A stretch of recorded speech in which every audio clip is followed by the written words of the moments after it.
Muy buenas tardes, mi nombre es Vilma Elena Pineda Pineda y ahorita les voy a hacer una presentación sobre la liberación comercial a nivel mundial. Como primer tema vamos a hablar sobre el multilateralismo y el bilateralismo en las diversas relaciones entre los países. Se puede decir que las relaciones internacionales dependen del contexto y de los objetivos específicos en los países involucrados. Ambas estrategias tienen ventajas y desventajas según la prioridad política, económica y estratégicas. El multilateralismo implica que la cooperación entre múltiples países a través de acuerdos, instituciones o foros internacionales como la ONU, la ONC o tratados regionales como la Unión Europea.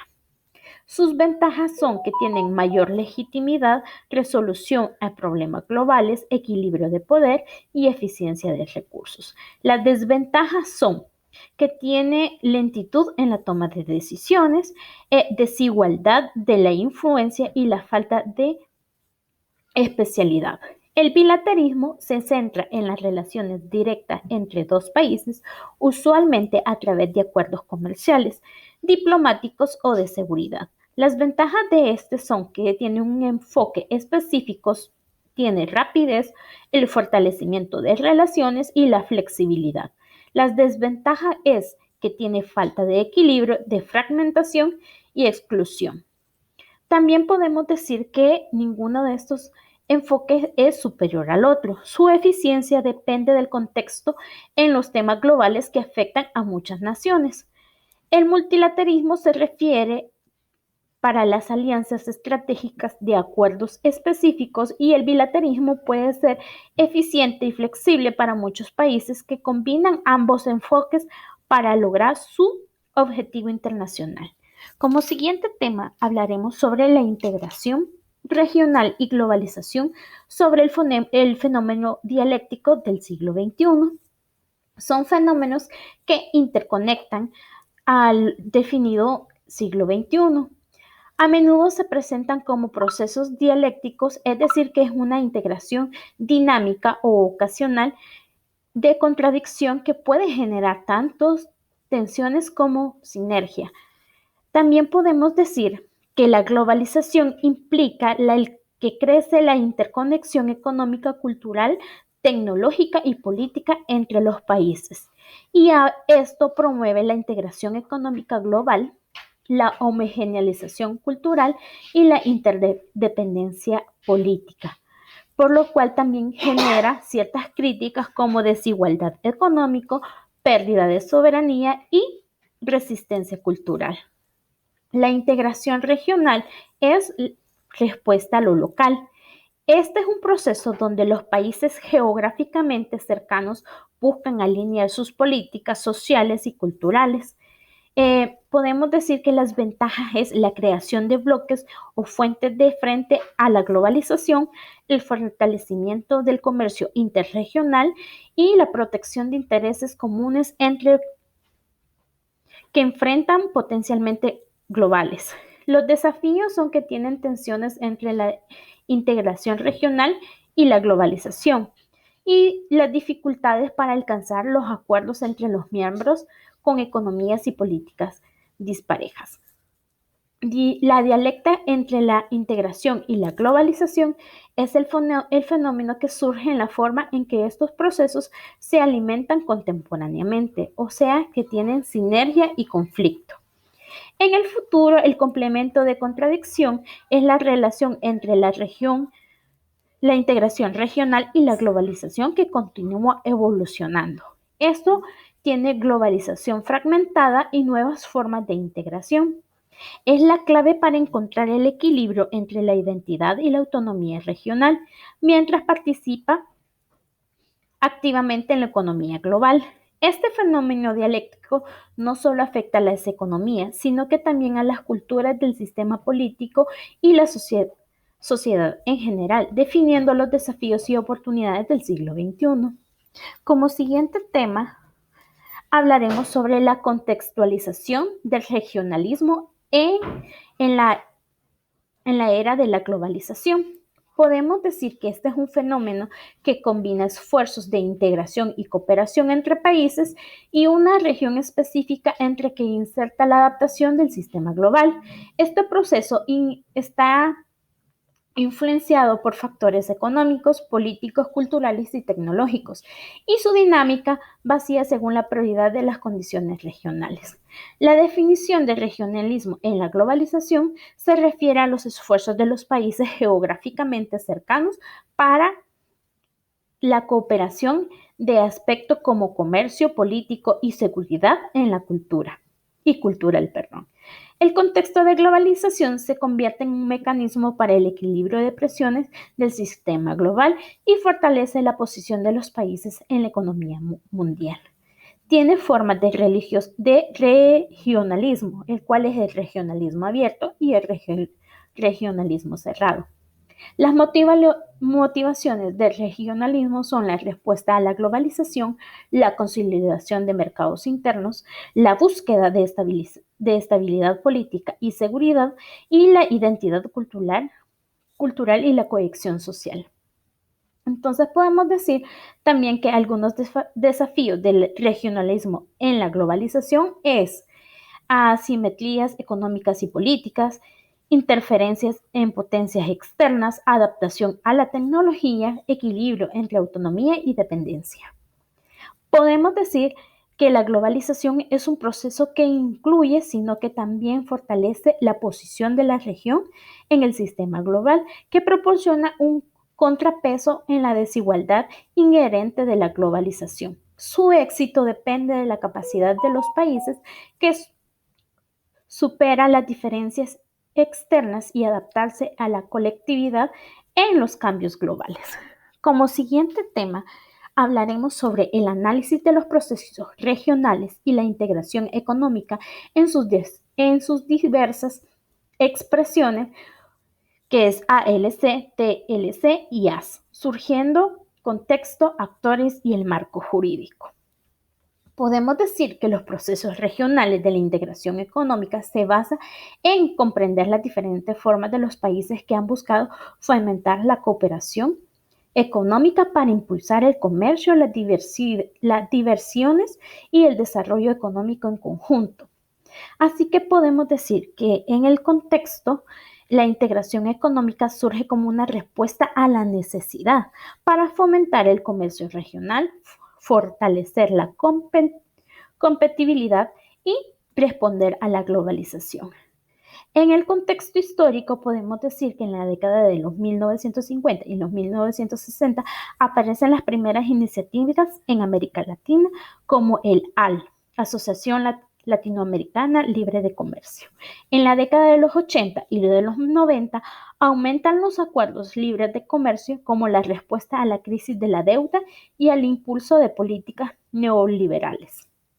En el siglo XXI, la consolidación de nuevos acuerdos y definiciones en el bloque económico para adaptarse a las dinámicas comerciales y complejas. Algunos actores principales son el Estado Nacional, organismos internacionales y regionales, empresas multilaterales y sociedad civil y grupos de intereses. En el marco jurídico podemos mencionar que los procesos de integración incluyen acuerdos bilaterales y multilaterales, normas supranacionales, derechos internacionales. En la expresión de integración podemos decir que los acuerdos libres de comercio, los tratados libres de comercio y acuerdos subregionales. En los retos y oportunidades podemos mencionar más que todo en los retos que hay asimetrías económicas entre los países miembros, dificultad para implementar normas comunes, el conflicto de intereses entre los sectores económicos. Y en oportunidades podemos mencionar el aumento de comercio interregional, el mayor atractivo para la inversión extranjera y el fortalecimiento de las capacidades productivas. Como siguiente punto, hablaremos sobre el mercado común o la zona libre de comercio, sus diferencias y semejanzas. Podemos decir que dos tipos de acuerdos de integración económica entre países buscan facilitar el comercio entre ellos. Entre las diferencias se encuentra el alcance de la integración, que es la zona libre de comercio, y el mercado común. La política que enfrenta terceros países, que es en la zona libre de comercio, que cada país decide sus propios aranceles. En el mercado común es que se adapta a las políticas comerciales según el territorio. En la integración económica podemos decir que tiene menos integración y en el mercado común podemos decir que tiene mayor integración. Las instituciones en el área de libre comercio generan no requiere la creación de instituciones supranacionales. En el mercado común se puede decir que requiere organismos para regular y la coordinación de estas políticas. Las semejanzas es que trata de eliminar las barreras comerciales internas, fomentar el comercio regional y los acuerdos de negociación y regulación y los beneficios específicos. Como siguiente tema podemos mencionar la situación actual de las principales TLC en el mundo. La TLC significa Tratado Libre de Comercio. Estos son acuerdos comerciales entre dos o más países con el objetivo de facilitar el intercambio de bienes y servicios, eliminar barreras arancelarias y promover la integración económica. Se puede decir que las TLC han convertido una herramienta clave y formal del comercio internacional y fortalece las relaciones comerciales entre los países.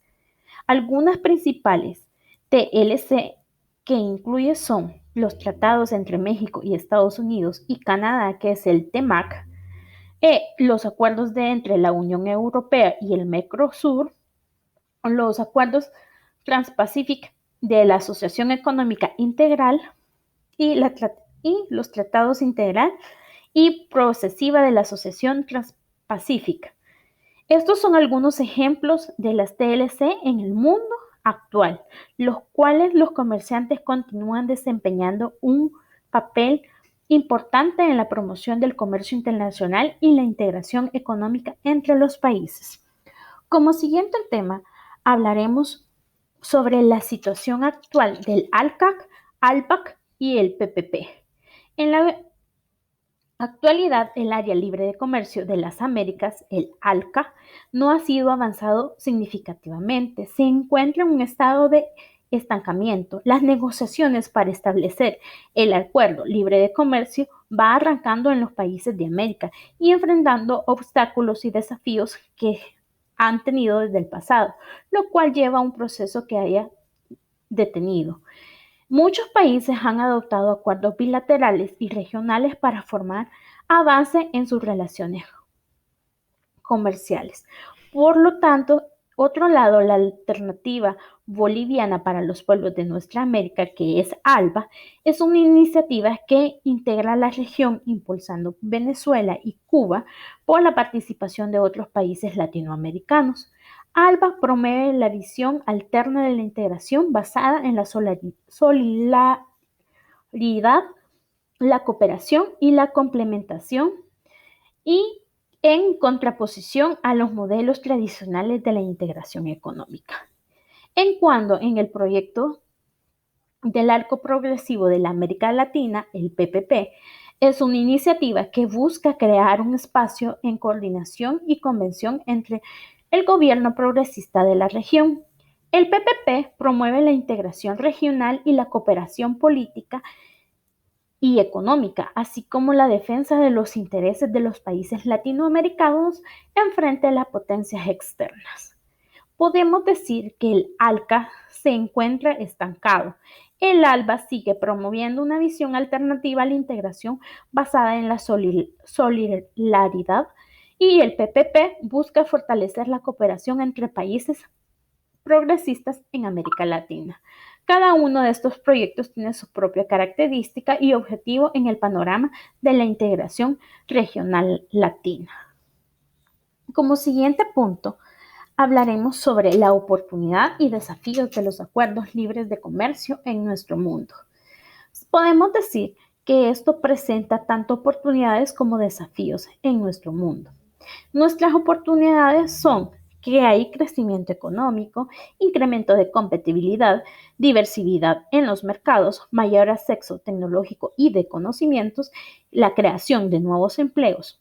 Ahora bien, como desafíos, implementación en los sectores más vulnerables, desigualdades económicas y dependencia económica, problemas en medioambientales y conflictos comerciales.